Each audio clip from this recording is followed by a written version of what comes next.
My feet so fat I can't get into my roller skates. And my neck and chest don't fit anymore. Look at this. It's a stick up. It don't work. I do this at a bank robbery. I look like a fool. Hey, everybody, what's up? Gotta love Meatwad, right? Welcome. We are back to another episode of the Power Up Podcast. It's a show that tries to take a look at what's happening in pop culture to keep our minds sharp and up to date, see what's good, what's bad, what's ugly, on whatever we find interesting out there. We've got, I would say, a good chunk of articles here, ranging from video games like Assassin's Creed, Black Flag apparently might resynced or something, so maybe like a remake or something. Xbox's apparently new console, some information has come out, Project Helix. And of course, you know, High Guard being High Guard and failing miserably, and it's going to be going away here on March 12th, I think. And apparently, a lot of people are demanding that Geoff apologize for that abomination. So we'll take a look into that. We got some Resident Evil articles here as well, which I've been playing Resident Evil, really enjoy it. Don't miss that. We'll be playing that tomorrow. Should be continuing that. And then probably over the weekend, we'll start up Mega Man X4. So looking forward to that. If you enjoy this sort of stuff, feel free to leave a like and subscribe if you haven't already. If you don't like it, you can leave a dislike, leave comments below. I don't care. It's good to hear other people's opinions. You know, you might be ignored, but whatever. So let's hop into it, shall we? Yeah.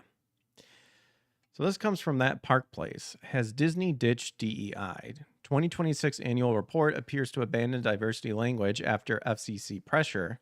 But is it really gone? Is it really gone? This has been a big thing. A lot of people have talked about Disney, you know, and this stems from way back in the day, you know, just how they're handling Star Wars, you know, Marvel, Gina Carano, all that fun stuff.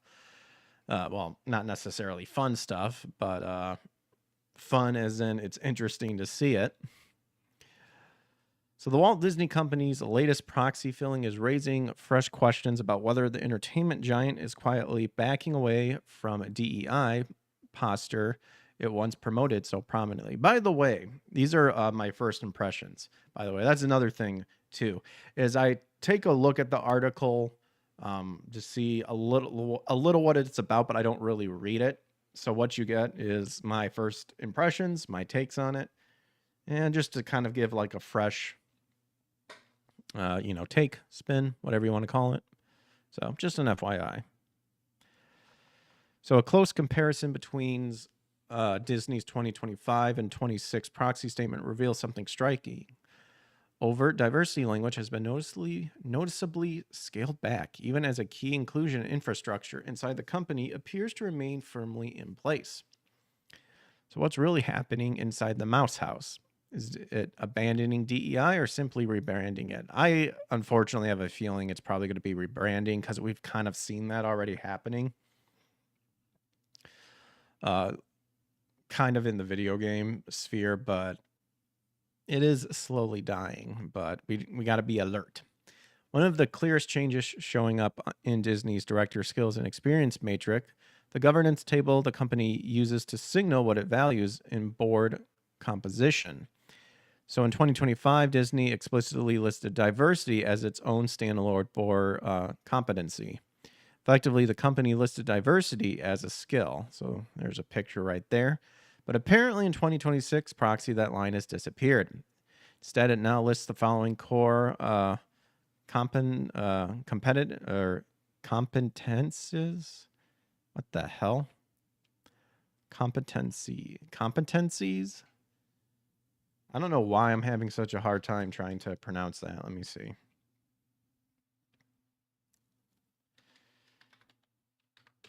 Why?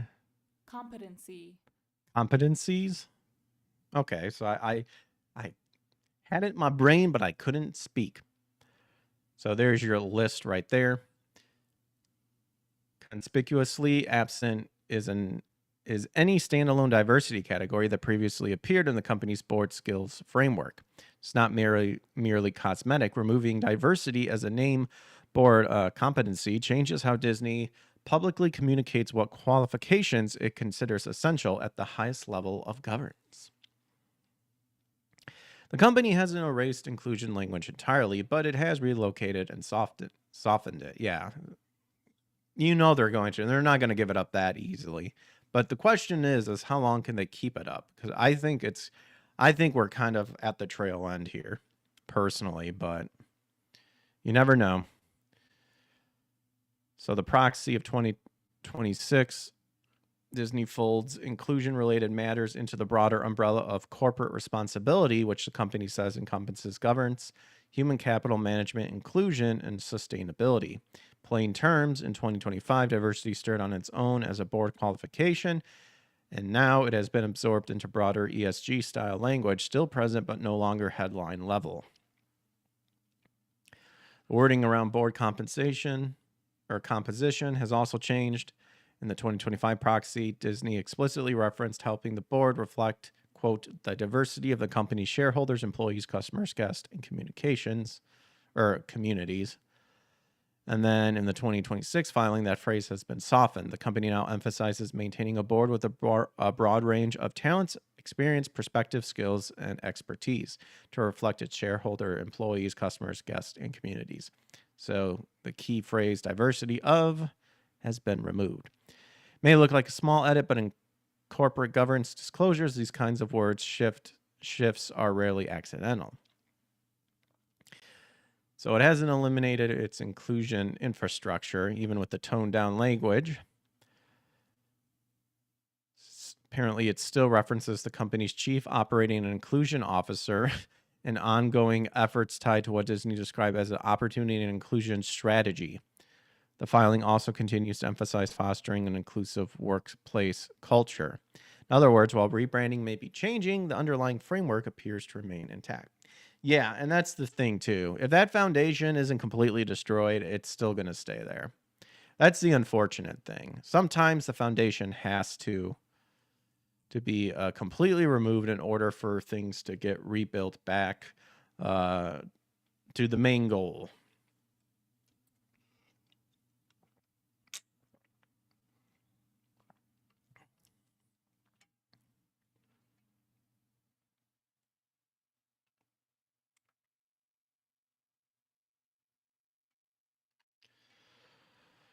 Timing of Disney's quieter DI language is unlikely to go unnoticed in Washington. Over the past year, the company's diversity program have come under increasing federal scrutiny, most notably from FCC Chairman Brendan Carr, who launched an inquiry to whether Disney and ABC's DEI policies could raise equal employment opportunity concerns.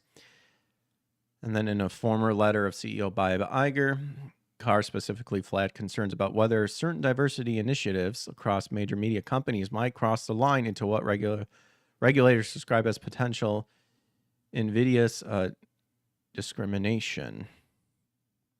So apparently that's right there. Notably, the FCC inquiry also cited prior reporting from that Park Place showing how close Disney's internal policies are now being watched by regulators against the backdrop the changes in Disney's 2026 proxy take on added significance. Companies rarely adjust governance language on a whim. So when wording around board qualifications, the diversity metric shifts in the same direction that federal regulators are actively probing DEI practices, it naturally raises the question. Is Disney strategically recalibrating its public disclosures under regularity pressure? Disney has not publicly linked the proxy changes to the FCC inquiry, but the overlap in timing, the company's move to soften and consolidate overt diversity terminology will likely fuel continued debate among investors, regulators, and critics alike. So Disney has not formally announced any rollback of its DI commitments. That's the bottom line, apparently, but its latest proxy filling suggests the company is reframing how it talks about them. The standalone diversity label has disappeared. Okay, they've repeated this like 3 times already. I think we get the idea. Key question is no longer just what the company is doing, but how carefully it is choosing to describe it. But there you go. Let me know what you guys think. I really hope that this DEI nonsense is finally going away and dying a horrible and painful death, because it is absolutely ridiculous and it's getting tiresome. And it just goes to show that the real racists have been the people who promote this DEI garbage all along, because when you've taken that and applied it into your life, that must be how you view life, and you've stripped everything down to these DEI check boxes, that is the purest form of everything that you claim you're against. And it's hilarious. And of course, the mental gymnastics to convince yourself that just because you're doing this for the greater good, thus it gives you a free pass, is hilariously unrealistic. And you deserve a good ass whooping. Or that's just me being facetious, or am I? I thought this was funny. I found this over on Fandom Wire here, a rather new area where I kind of check to see what's happening. They cover a lot of stuff too. Apparently, I believe on the last show we talked about how Sony, maybe we didn't, but they pretty much scrapped the idea of having PC ports for the time being, and it's still trying to do exclusive like gaming content. Exclusivity is probably what I was trying to say, but I felt like that wasn't the correct terminology, but whatever. So I thought it was funny that they've dropped a PC-ready controller right after scrapping PC ports. Sony has revealed a PC-ready DualSense controller bundle, but what's the point if PlayStation games no longer coming to PC? Well, that's for playing our emulations and our ROMs, you silly goose. Sony just revealed a new PC-ready DualSense controller bundle for PC gamers. But what's the point? The announcement comes at a weird time, because recent reports suggest that the company may be scaling back its plans to bring major PlayStation games to the PC altogether. How much is this, though? Because I actually really like the PlayStation controller more than the Xbox controller. So if that is like a really well-stabled one, I wouldn't mind getting it. And if it's compatible with my PS5, all the more reason. Because I know they have the Elite. I think PlayStation has like an Elite version, kind of like the Xbox Elite controller. But if this is like a good compromise, like in between, I'll pick it up. So the bundle includes a standard DualSense wireless controller bundled with a USB-C to USB-C cable designed for quick plug-and-play connectivity on PC. While the hardware is clearly targeting PC players, the company could be moving in the opposite direction when it comes to software support. So the new bundle is essentially the same DualSense controller that ships with the PlayStation 5. Okay, so it's not really that special, but Sony is now marketing it specifically for PC use. The package includes the controller and a USB-C cable, making it easier for players to connect directly to a PC without hunting for compatibility accessories. But okay, but what's stopping you from just using, like, I already use my PS5 controller and just plug in a USB to, a USB, 3.0 or 2.0. I don't really give a shit about that. Like, to USB-C. So, like, what's the point?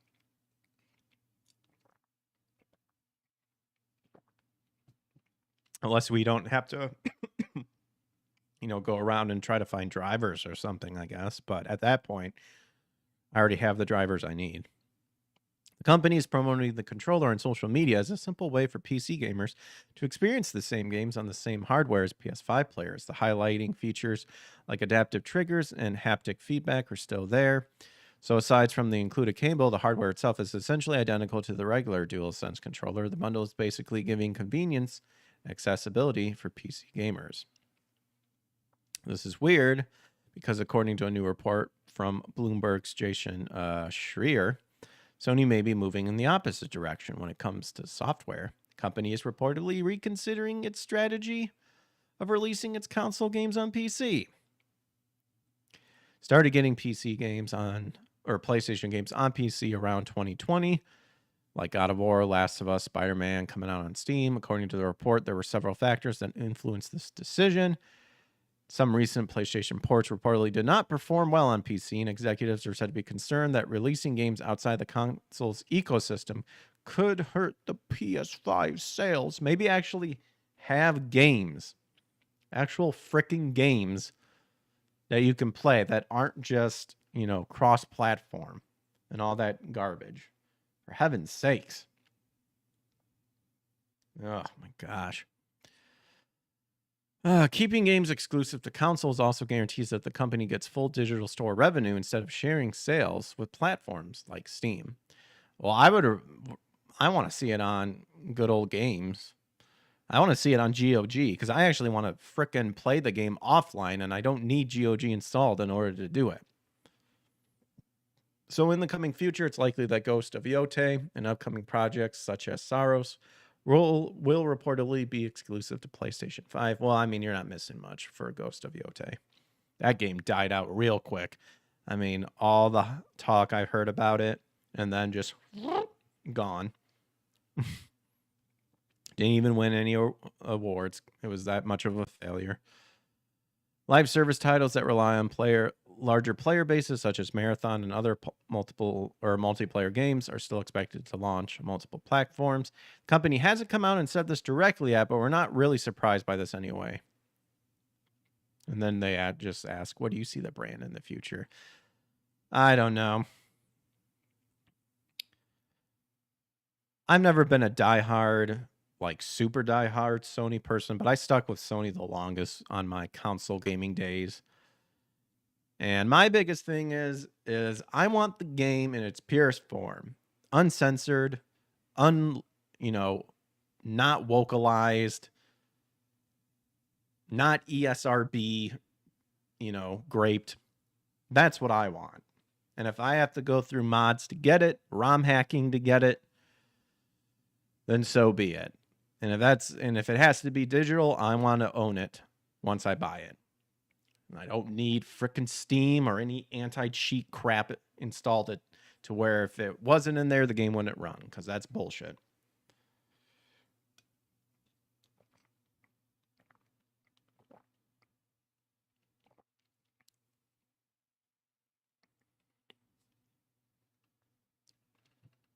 Tencent. It's China. Backed HighGuard. Failed miserably. Well, guess what? The Trump administration is debating whether to allow Tencent to keep its game company investments. The Chinese firm, which has stakes in Epic Games and others, could be forced to divest over security concerns. So that's according to a new report by the FT Paywalled, which claims that U.S. officials have held meetings to decide whether Tencent's involvement in U.S. gaming firms pose a security risk. Tencent, the world's largest gaming company, has invested in more than 800 developers worldwide. That includes stakes in Epic Games, Larian, and Krafton, as well as shares in Ubisoft and many others. Also owns Riot Games and Supercell. According to the FT, cabinet officials plan to discuss the matter this week, but postpone the meeting due to scheduling issues. President Donald. Did you forget to type out Trump in there? I actually like this a lot more. President Donald, the man of the people, is due to meet his Chinese counterpart, Xi Jinping, next month. Unless, of course, this is like the article, the writer of the article's way of not giving Trump credit or something like that. According to the one source, last summer, Tencent was even negotiating measures with the Committee of Foreign Investments in the U.S. to mitigate Washington's security concerns. If it decided to act, the U.S. government could force Tencent to divest its stakes in U.S. gaming companies. Tencent's investment in gaming firms has long been questioned by the U.S. as a potential security risk due to the amount of data the companies collect on U.S. players. Well, I mean, yeah. I mean, I mean, I already have a problem with the gaming company going with the age verification route and stuff. Even Resident Evil 9 asked you how old you are before you could play it. Bullshit. Don't need to know. It's a parent's responsibility to know what games they're playing, their kids are playing. Garbage. The most I would say is ask for a birth date, which Resident Evil did do. So you can just lie. Because that's what people are going to do. Anyway, these platforms could serve as a significant intelligence collection source, says Chris McGuire, former office official in Joe Biden's administration who dealt with security issues. Ooh, suck on that, wokies. It's coming from Joe Biden's administration. You support that, right? Last January, the United States government added Tencent to a blacklist of companies it is said believed are linked to the Chinese military. At the time, Tencent said it believed its inclusion of the list of Chinese military companies, CMC, was a, quote, mistake. We are not a military company or supplier, Tencent spokesperson Danny Marty said in a statement. Unlike sanctions or export controls, this list has no impact on our business. We will nonetheless work with the Department of Defense to address any misunderstanding. Oh, yeah, that sure convinced me. No, we're not. I mean, this other stuff, this listing has no impact on us, but we'll work with it. Okay. Oh my gosh, get fucked.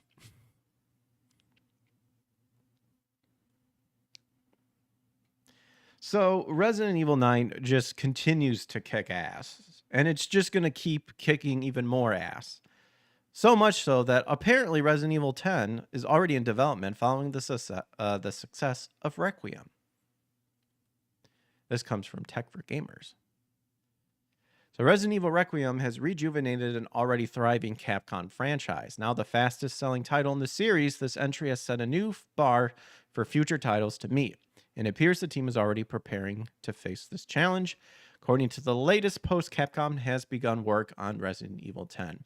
So far we've got the rumors of Resident Evil 1 remake, Code Veronica remake, Resident Evil 0 remake, 5 and 6 still. I think they're probably pushing that to like the very, very end. And now Resident Evil 10.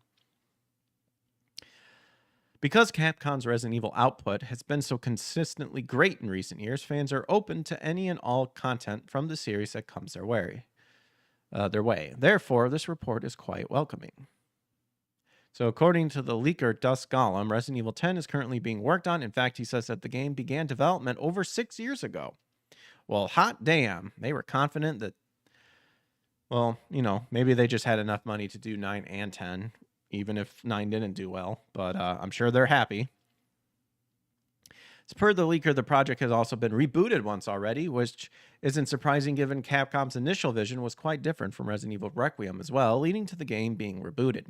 The insider says that Capcom aims to release new Resident Evil games quickly, which entails works on 4 to 7 projects at a time. However, Dusk Golem also prefaces this leak by saying that the title won't be out for a few more years.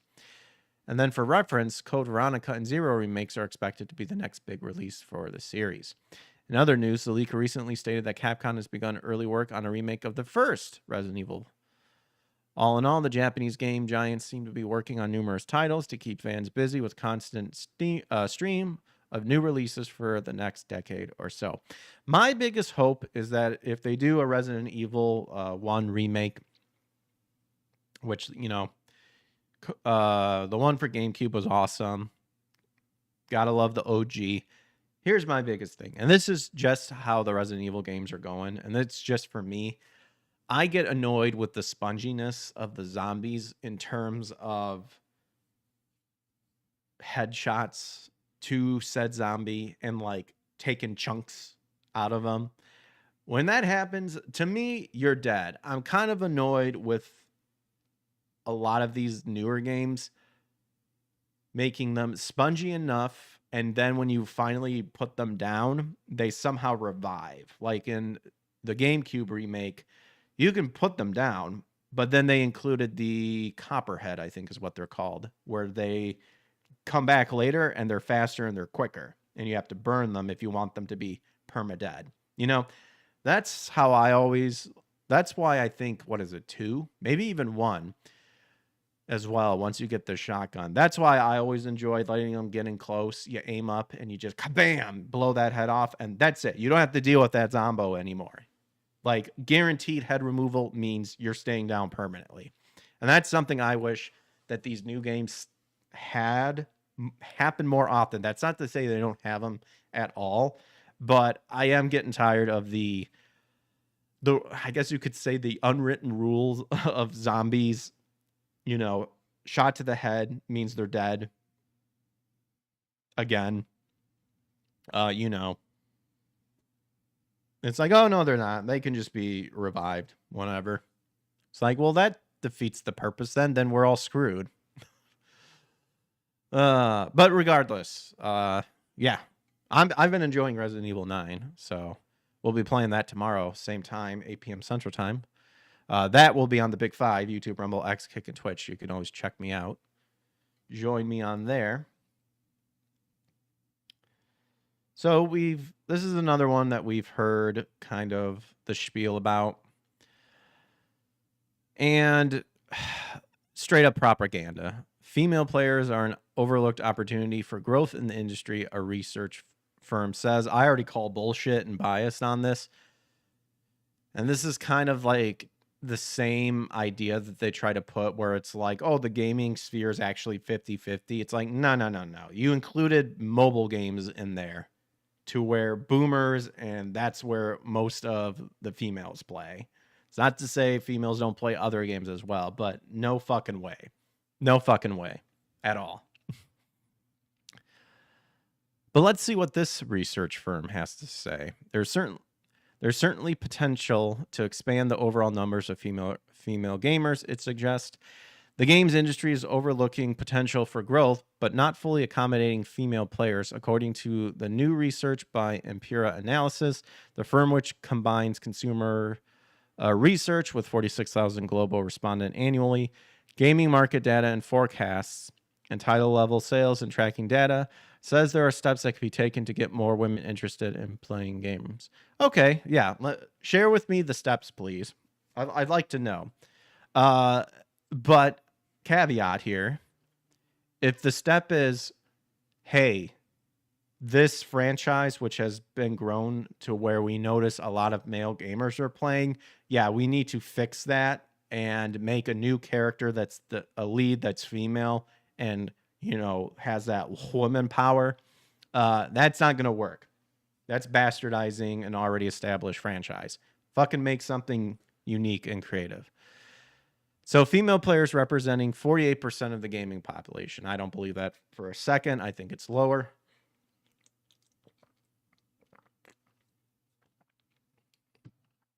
Around 922 million players across 21 markets, Ampre says.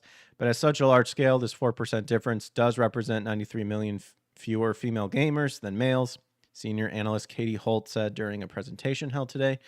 This represents a gap in the market that could be considered a missed opportunity with potential to increase monetization and engagement.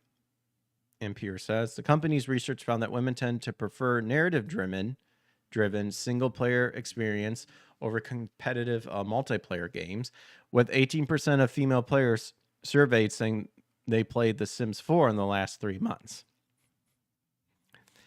It also found that the female players are more prevalent on casual devices like smartphone and tablets, but outnumbered on console and PC. Okay. When given a list of 52 console, you got console in there twice, and PC games, and asked which ones they played, only 3 titles, Animal Crossing New Horizons, The Sims 4, and Roblox, had more female players than male. Conversely, when given a list of 50 mobile games, 13 had more female players. Also noted that when given a list of reasons for not playing games, women are more likely than men to choose, I don't like the culture or community, or it's hard to find games that suit me. How? This survey literally just listed the games that female players apparently go to.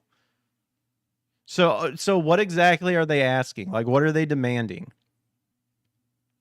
It's hard to find a game that suits my need. Well, apparently, according to this, sounds like Animal Crossing New Horizons, The Sim Floor, and Roblox is right up your alley. And less likely than men to choose. I don't have enough time or gaming is too expensive. It concludes then that the main barrier to entry for some women isn't a lack of money or time, but the lack of games with themes that appeal to them in a gaming culture that doesn't appeal to them.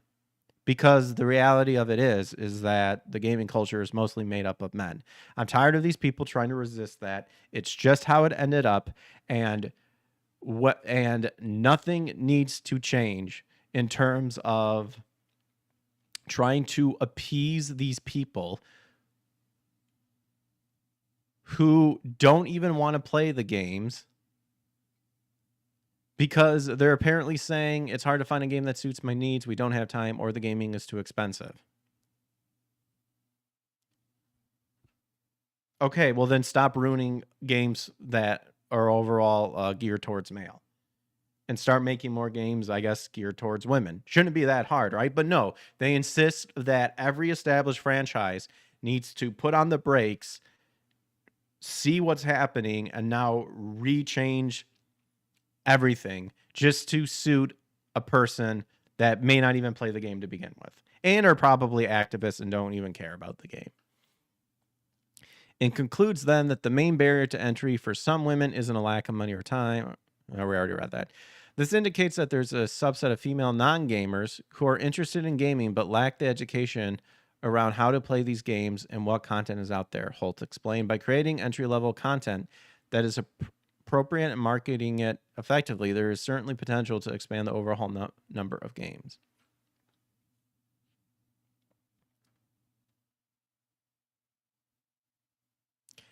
How can you say you have female non-gamers and then say they're interested,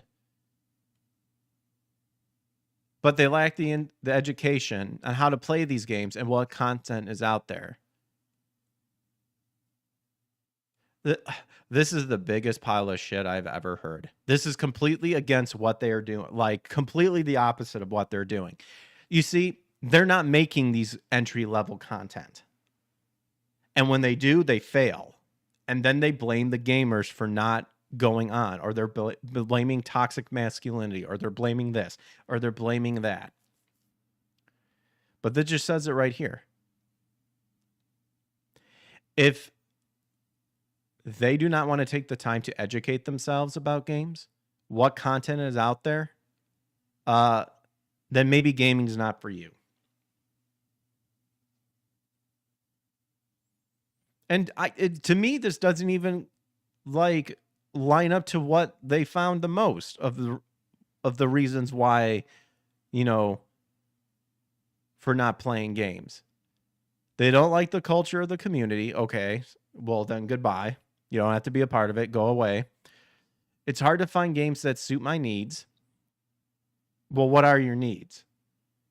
According to this same article here, you're apparently stupid because you don't understand that you're not educated about the games, or you don't have enough time, or gaming's expensive. So out of all of these, I'm only seeing one reason in terms of what might actually be a reason why there's, why female gamers are overlooked. It's because I feel it's hard to find the games is like number 4 on the list. Like, okay, you got 1, 2, 3, 4. So you have 4 reasons that for not playing games that women chose. And I feel like this is hard to find the games that suits me is like the number 4. Probably number 1 is I don't like the culture or community because they've probably only heard about, oh, it's toxic and all that bullshit. Maybe that's number 1. Number 2 could be I don't have enough time or no, whatever.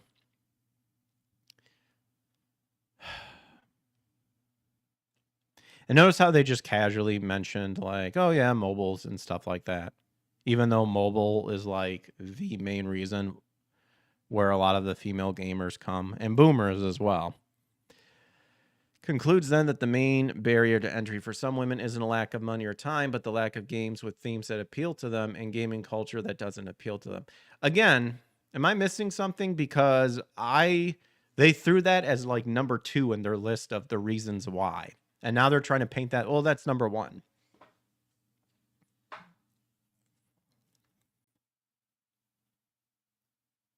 There's your thing.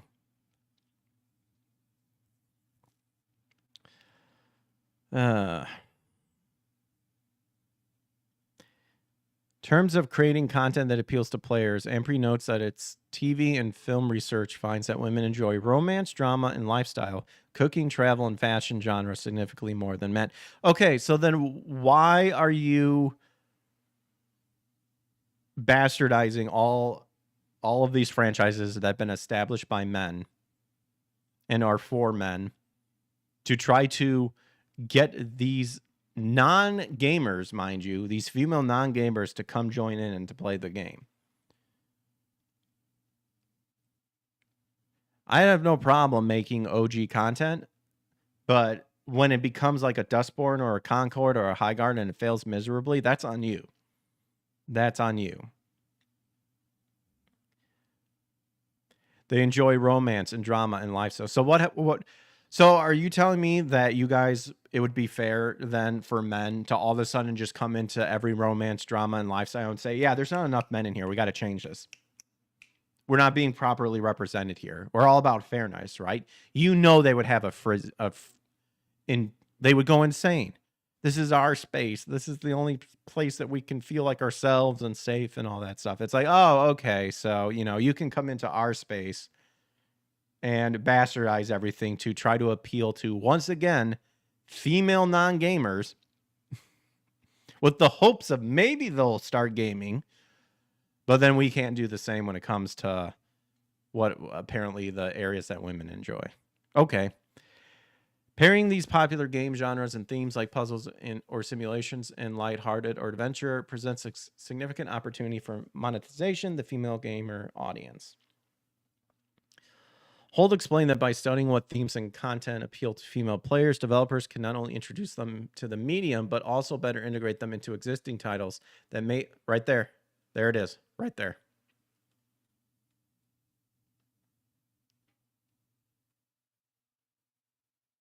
It's not enough to make content specifically for them. They have to integrate them into existing titles. They have to. They have to. And if the franchise goes downhill, then so be it, because equality. Female gamers in Emperor Sample were more likely to state that character customization was important to them than males, Holt explained. Fortnite has done a particularly good job of creating interest first-party skins, as well as bringing in a variety of collaborations with... Yeah. When the Sabrina Carpenter skin was introduced to the game, you would find gangs of Sabrinas dancing together instead of fighting. And then you would find people probably doing inappropriate moves, having a good old time, Minecrafting Sabrina Carpenter in the game. Amazing. In terms of improving the culture and community for women, Holt explained that of course, toxicity prevents some women from engaging with online communications, given the inaccurate impression that online gamers are being played by women. Develop tough skin or get the fuck out. What's up, Mr. Stardock? Listening on the phone until I pass out. Well, thank you. The solution for improving the culture and community for women is to tell them to grow some thick skin and deal with it. If someone's shit talking, you shit talk back. Guys would laugh. We actually find it funny, and we're like, oh, sweet. Like, someone here who's like has a pair and like can diss out the shit. Gosh. See, all of this they're explaining what to do is like, oh, we're seeing all this stuff that like a lot of women could be attracted to. It's like, okay, well then make the game. Go ahead and make the game with that in mind and see how it does. But nope. Developers can not only introduce them to the medium, but also better integrate them into existing titles. That's what they want to do. They said the quiet part out loud. I mean, but we knew that already.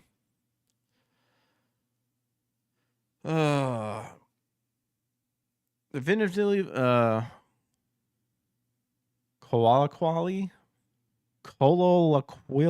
What the hell? What word is that? Man, we're learning new words left and right today. How do you... I have no idea how to pronounce this one. Let's see. Colloquially. There we go. I was somewhat close, but way off. Colloquially, and definitely in my own, I feel like I even messed it up right there, experience, women express that they avoid using voice chat in online hobbies due to toxicity concerns. Oh, man.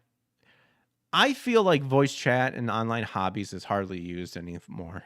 I honestly do. Because at this point, you might as well just get a group of people, like try to find a group of people that you know and just Discord it or or, you know, Ventrilo or whatever it's called.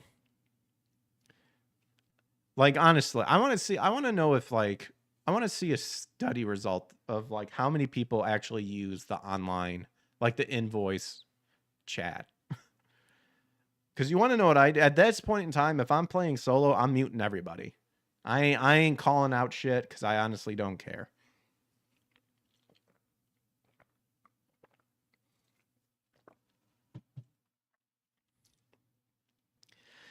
So because they don't want to be in the online lobbies, this contributes to this misconception that we aren't playing these games at all. I don't think no one is playing an online multi-shooter going, I wonder if there's any women in the in the lobby. What a conundrum. I just can't sleep at night unless I hear them talk in the online lobbies. Oh my gosh. Publishers need to prioritize moderation. No, they don't. With AI technology rapidly improving and lowering costs, we do hope to see this improve in the coming years. In the meantime, we've seen innovative workarounds through titles like Marvel Rivals or Arc Raiders who have introduced voice changers. Sounds like you're a bunch of pussies if you ask me. Mr. Tsarek says, only with people I know, because otherwise everyone's hitting on me. LOL.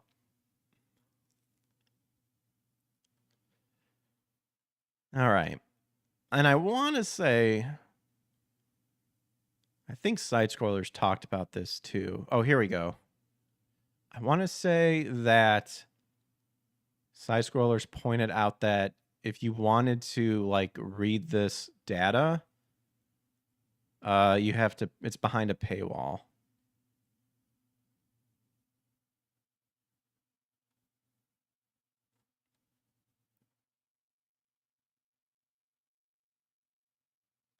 Oh gosh, there's a webinar.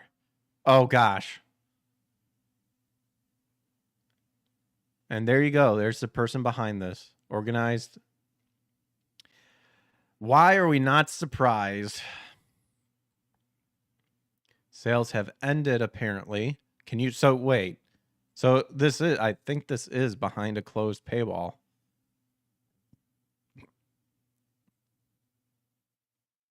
Because this was it right here. Yeah, right there. To access this report, log in. You want to see these so-called numbers? You got to pay. That's why I don't believe it. Well, whatever. But will it fail just like Highguard has failed? So much so that apparently players are demanding an apology from Geoff Keighly following Highguard's shutdown announcement. After a painful month since its release, Wildlight Entertainment revealed that Highguard servers will go offline on March 12th. The game couldn't maintain a player base, as most called it generic with nothing new to offer. However, one person who is taking a lot of backlash is Geoff Keighly. He was the one who pushed Highguard to the final spot at the Game Awards, and fans now demand that he apologize for hyping it so much. Keighly was the one who hyped the game so much that expectations grew too high, despite the studio not having prepared for it. As it couldn't land on them, it led to a massive backlash. This is where I disagree with the writer here. I don't think anybody had high expectations for this game, to be quite honest. I think half the people didn't even know about this game. And then all of a sudden, at the end of the Game Awards, this retard goes, oh, by the way, one more game to show. And then it's this. And everyone's like, what the fuck is this game?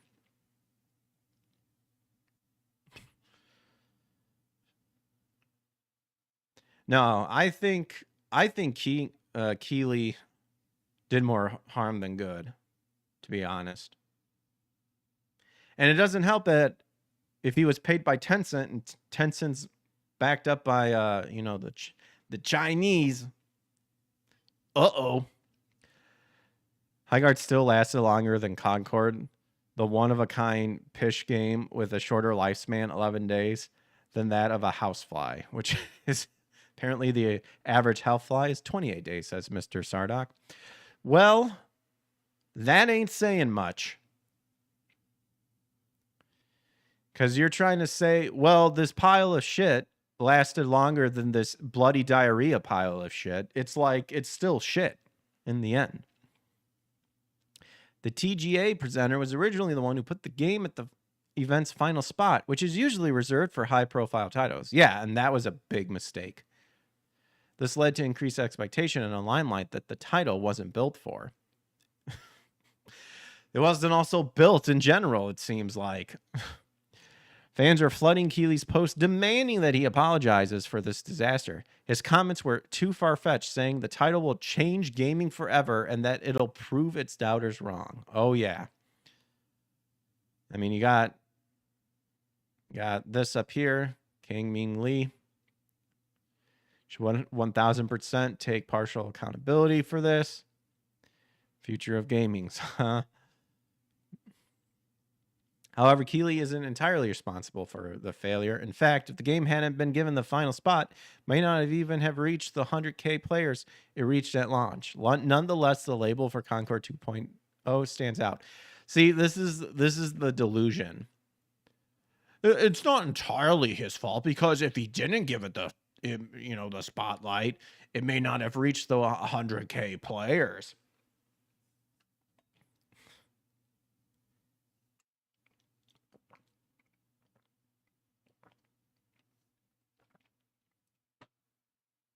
It's like, who cares? Again, if it's garbage, it's garbage. It's the prime example of trying to polish a turd and then try to convince me that it's not a turd. It's like, oh my gosh. It was a more polished shit, that's all, since Mr. Sardock. Indeed, exactly.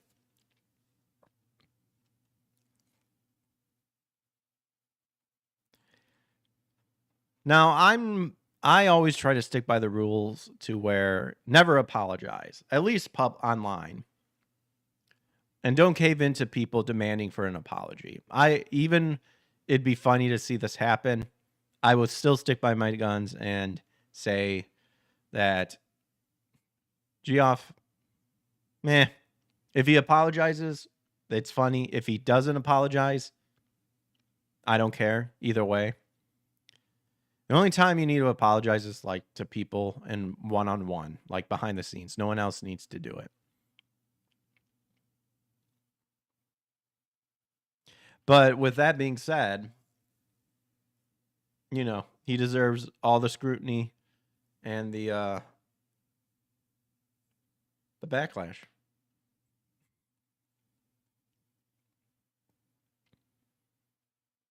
To be honest, I doubt he even cares.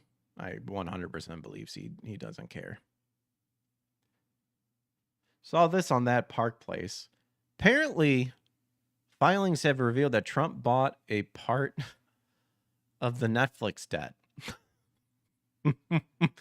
So according to the financial disclosures released by the White House in early March, apparently it's revealed that President Trump purchased between $600,000 to $1.25 million in Netflix bonds earlier this year. The timing of these purchases has drawn attention as they occurred while the streaming giant's bidding war for Warner Brothers Discovery was unfolded. The move raises questions about Trump's stance in the corporate battle. While he has a long-standing relationship with David Ellison, CEO of Paramount Skydance, he has also praised Netflix co-CEO Ted Sarandos, calling him a fantastic man who has done an incredible job. To understand the significance helps to take a look at the specifics of Trump's Netflix bond purchases and his broader portfolio activity.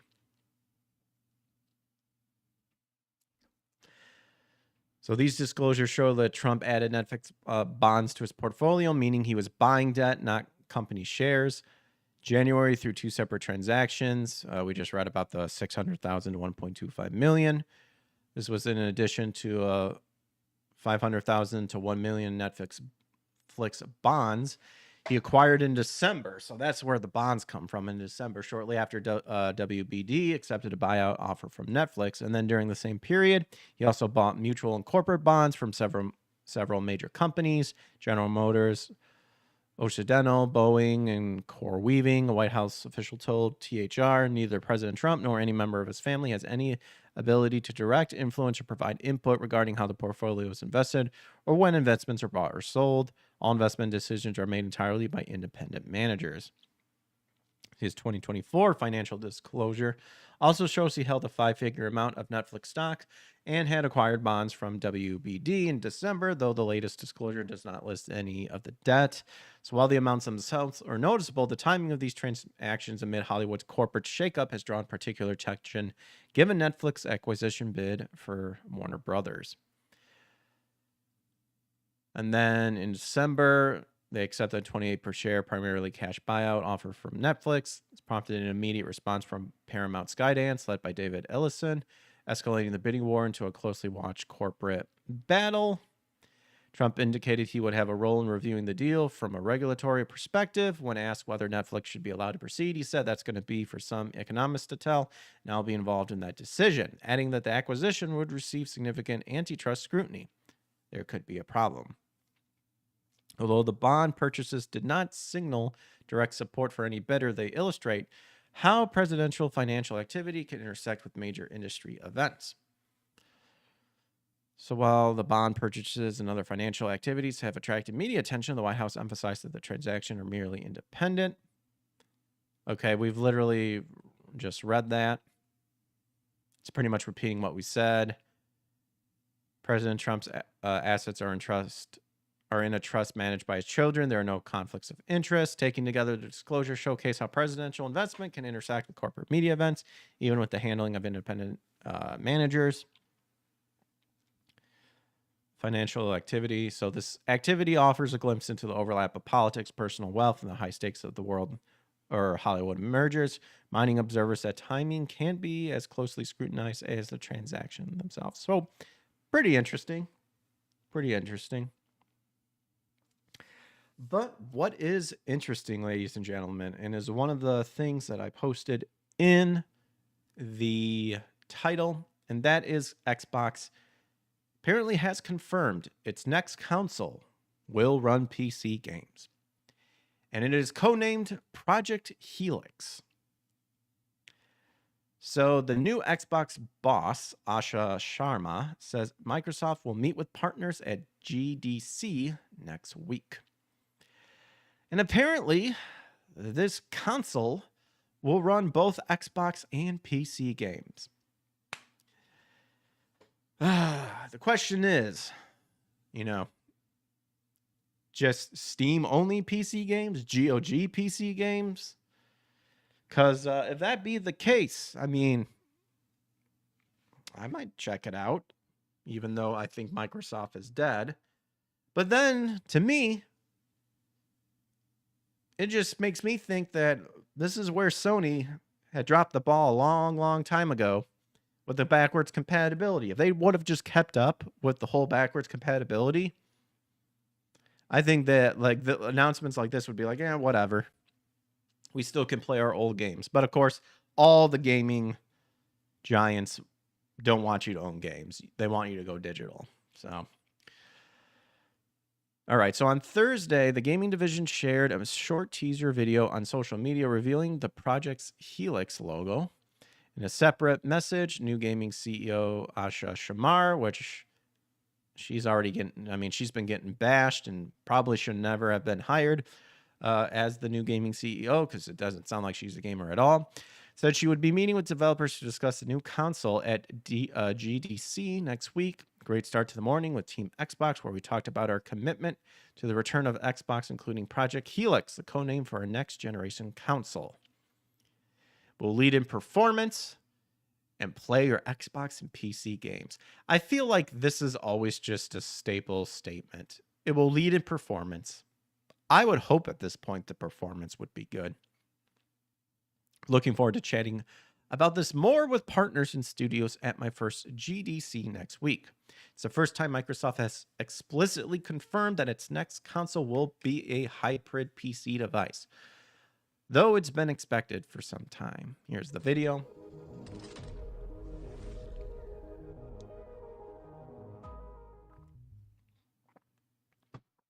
There you go, 7 seconds. So apparently in October, YouTuber Moore's Law is Dead posted a video showing what he claimed to be the main processor for the new Xbox console, stating that he believed Microsoft was positioning the next Xbox console to be a hybrid system capable of not only playing games on the Xbox store, but also PC games on other stores. Yeah, good job there, Moore's Law is Dead. Later that same month, former Xbox president Sarah Bond suggested the new Xbox console would share some of the, quote, thinking behind the Asus ROG, Xbox Ally, and Ally X handhelds, presumably referring to its ability to access other stores. Well, I can tell you, you're right that the next gen console is going to be a very premium, very high-end curated experience, Bond told Mashable. You're starting to see some of the thinking that we have in this handheld, but I don't want to give it all away. It's previously been claimed that Microsoft and Sony were aiming to launch their new console hardware in 2027. However, this window has since been put into doubt by the ongoing global surge in component prices, with some suggesting new consoles being delayed till 2028 or 2029. Yeah, that ain't helping. That ain't helping at all, the RAM and all that bullshit. Tech for Gamer also has an article talking about Project Helix. I doubt there's anything new, but we'll just take a look real quick.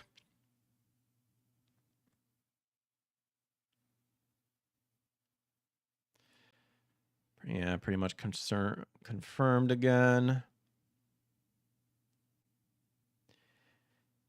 March 9 through 13th is apparently when the GDC is taking place. I don't think we saw that on the Video Game Chronicle article. An announcement this early does align with our previous report that this console will release in 2027.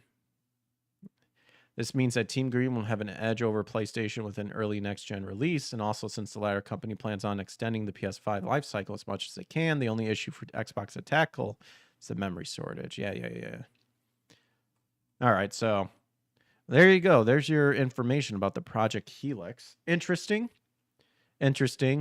Unfortunately, I'm kind of curious about, like, what stores are they referring to that allow you to play your PC games? Because if you can access GOG, that's pretty cool. Won't lie. But then again, you may also ask yourself, if you have all this stuff on PC, why not just play with the PC? You know? Unless it's cheap. Unless it's that perfect hybrid where it's cheaper to buy that and do what you want in terms of, like, I just want the ultimate combination of a gaming sort of thing.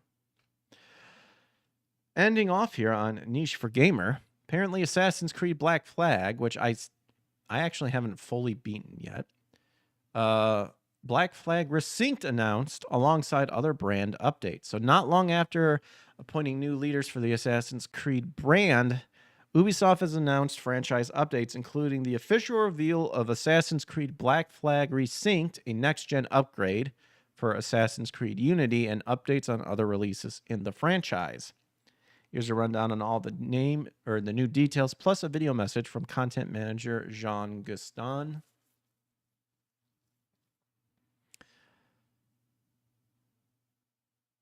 So this is just like a full transcript of the video, I guess. So Assassin's Creed Shadows is about to turn 1. Since launch, the experience has evolved with new features An update shaped in large part by your feedback. Was it to get rid of Yasuke and not lie about who he actually was? Because if you didn't fix that, then the game's a pile of shit. Our recent parkour refinements are a direct result of regular feedback sessions, both in person and online. Okay, just saying thank you. It's been rewarding, built on this strong collaboration. Yeah. Now it's time to celebrate. Tune in to our official Ubisoft Twitch channel for a live stream starting at 10 a.m., 6 p.m. CET, with a focus on the latest game update. And we might even reveal the winner of our parkour challenge, along with some drops, whatever. Shadows will be moving in its final phase of support. So what's next, you may ask? Codename Hexy. While we know we haven't shared much about this one yet, it's been built with great care by our veteran team here at Ubisoft Montreal. If it's by Ubisoft Montreal, it's probably going to be shit. Expect a unique, darker, narrative-driven Assassin's Creed experience set during a pivotal moment in history. Oh boy, I cannot wait to learn what this is about. I absolutely must know what they consider a pivotal moment in history. I got to know. You may have seen the recent news. I've recently taken the role of creative director for the project in addition to my new responsibilities as head of content, taking our time to deliver on this ambitious vision, which means we'll be quieter for a little longer, but we love seeing enthusiasm. Okay. Codename Invictus is progressing steadily with the test and learn approach. Codename Invictus is a PvP multiplayer Assassin's Creed experience led by a dedicated team of For Honor veterans at Ubisoft Montreal. Okay, and then just new approach to multiplayer with the feedback of the players and all that stuff. Okay. Beyond these, we have several other projects currently in the works at the different stages of development, including Assassin's Creed Jade. We're also looking into bringing co-op back into Assassin's Creed, a detail we know didn't go unnoticed. And while we recently chose to pivot away from an earlier project, the lessons from that work are already helping shape our approach going forward. What matters most is us giving each project a time. It's okay. Speculation around Assassin's Creed is not new, but it's worth repeating. Nothing is true. Everything is permitted. Well, except in this case, some whispers have a little more wind in their sails. Keep your spyglass on the horizon. Let's now look at an immediate update. Expect more of the Netflix live action series. Oh, I think I remember reading about a live action Netflix series. Okay. 60 FPS patch for Assassin's Creed Unity is coming to Series XS. You know, some of you have been waiting for it for a long time, so get ready for 18th century Paris and Arnaud's fancy parkour moves. More, okay, so thank you for being a part of this. Wait a minute. Am I missing something? Where's the black flag? A next-gen upgrade for Assassin's Creed Unity.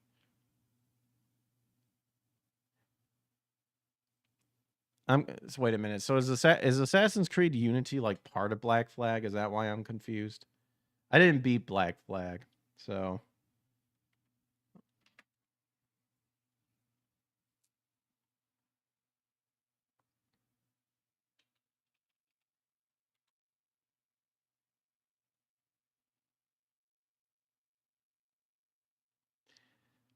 It's the successor of the 2013 Assassin's Creed Black Flag. Okay. So it's the successor. So does it expand on the story, I'm guessing? I don't get why they're saying Black Flag. And then they're like, it's actually Unity. The title is a tad bit misleading. I mean, maybe if I continued with Assassin's Creed, I would understand it more. But regardless, there you go. That's all I have for you guys tonight. So hope you guys enjoyed the show for tonight. Hope you guys learned something alongside with me. Let me know what you guys think in the comments below and all that fun stuff. We were live on YouTube, Rumble, and X. So you can follow me all over there if you so desire. Let's see. Who is online that we can raid?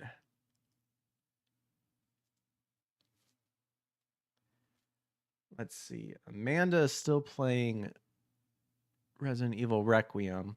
She's getting to the part where I'm kind of where I'm at, and she might be past it. So kind of don't want to spoil anything and ruin anything for my experience. So we'll have to raid her another time. We'll raid Vara. My boy Phoenix is also playing Resident Evil Requiem. I know he's farther behind, so we'll raid him over on Rumble. All right. Catch you guys on the flip side. Take care and God bless. Peace.